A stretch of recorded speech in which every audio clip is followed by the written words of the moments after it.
Hi, I'm Annie and welcome to Gimme Lemons. I hope you're doing well. Today I want to introduce you to a food called Nurungji and share a little story about my mom and growing up in Korea. In this video, I'll just be showing you how I make Nurungji and then walk you through the recipe in a separate video. But I hope you'll stick around till the end and take in this little bit of Korean past before it's completely forgotten.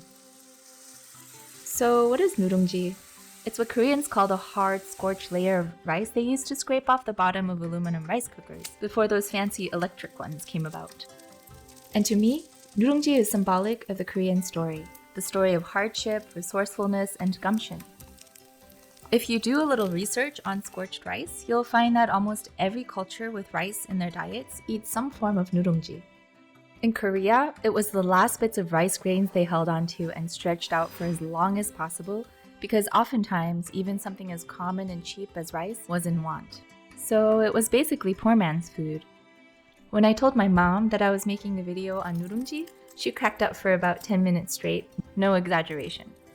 To my mom, the fact that I was nostalgic for this thing that we ate only out of necessity and which, according to her, the wealthy people only fed to the pigs was hilarious.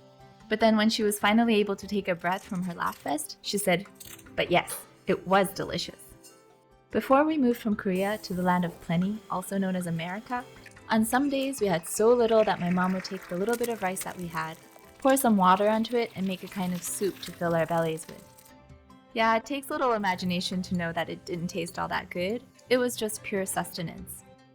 But on days when my mom made this soup with Nurungji, it would be such a treat. The brown bits would infuse the water with deep roasted flavors that warm the soul. If we were really lucky, my mom would sprinkle some of the nutty, crispy Nurungji with some sugar, and that would be our dessert.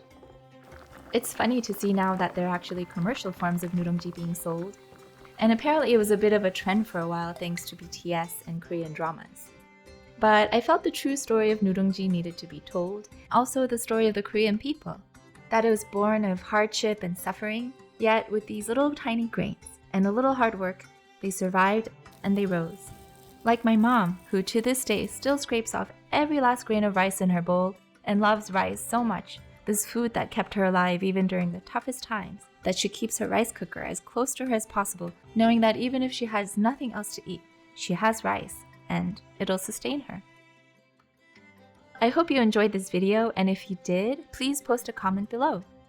I would especially like to hear if you have a form of Nurungji in your culture, and if so, what it means to you. And don't forget to look out for the detailed Nurungji recipe video. Till then, take care and see you in the next video.